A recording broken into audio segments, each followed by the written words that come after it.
মাদারীপুরের শিবচরে ৩ ভাইয়ের বিরুদ্ধে দুটি মানব পাচার মামলার প্রতিবাদে এলাকাবাসী সমাবেশ ও মানববন্ধন কর্মসূচি পালন করেছে। এতে যোগ দিয়েছেন জনপ্রতিনিধিরাও।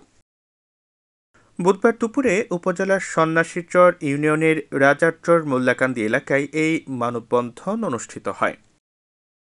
মানববন্ধনে বক্তারা অভিযোগ করেন যে নারায়ণগঞ্জের ফতুল্লা থানাধীন এলাকার বাসিন্দা জুয়েল রানা গত 15 ফেব্রুয়ারি রাজধানী ঢাকার রামপুরা থানায় মানব পাচার আইনে একটি মামলা দায়ের করেছেন। সেই মামলায় আসামি করা হয়েছে মাদারীপুরের শিবচরের রাজারচর মোল্লাকান্দি গ্রামের শুক্কুর ব্যাপারীর ছেলে ও সন্ন্যাসীচর ইউনিয়নের সাবেক ইউপি সদস্য লাল মিয়া ব্যাপারী এবং তার দুই ভাই চান মিয়া ব্যাপারী ও হেমায়েতুদ্দিন ব্যাপারীকে।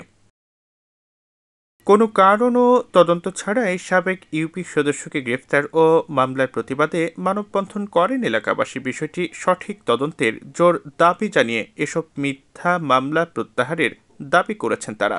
যে কোনো তদন্ত ছাড়া, নোটিশ ছাড়া তাকে ধরে নিয়ে গেল। এখন আমার সরকারের কাছে দাবি তার নিরপরাধ নির্দোষ প্রমাণ করে তার জেল থেকে মুক্ত করা হোক। মানুষের উপকার করেছে, মানুষের মাল্লা ঘরের ভিতরে বয়ে রয়েছে। আমার জীবনও কোয়া নাই যেন অধিক খালি করছে ঘরের ভিতরে বয়ে থাক, আল্লাহ দেখো। বাদী তারা নারায়ণগঞ্জ, তাদের কাউকে আমরা চিনি না। আর দ্বিতীয় মামলা বাদী হলো ফরিদপুর কোতোয়ালি, তাদেরকেও আমরা চিনি না। দ্রুত দুটি মানব পাচার মামলা প্রত্যাহার করে গ্রেফতার লাল মিয়ার নিঃশর্ত মুক্তির দাবি জানিয়েছেন তারা। না হলে আগামীতে বৃহত্তর আন্দোলনের ঘোষণা দেন বক্তারা। তাদের সাথে প্রতিবাদ জানান স্থানীয় ইউপি চেয়ারম্যানও। কখনোই তারা কোনো অন্যায় অকারেন্সের সাথে জড়িত ছিল না, বিগত দিনও ছিল না।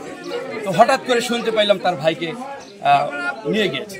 নাকি ওনাদের সাথে জমি সংক্রান্ত কোনো বিষয় ঝামেলা আছে, এই ওনাদের নামে মানব পাচার এই মিথ্যা মামলা দেওয়া হয়েছে।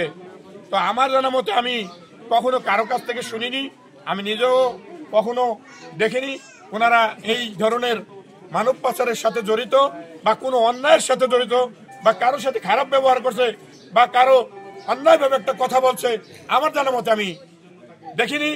মাদারীপুরের শিবচর উপজেলার রাজারচর মোল্লাকান্দি এলাকায় অনুষ্ঠিত এই মানববন্ধনে 3 শতাধিক মানুষ অংশগ্রহণ করেন।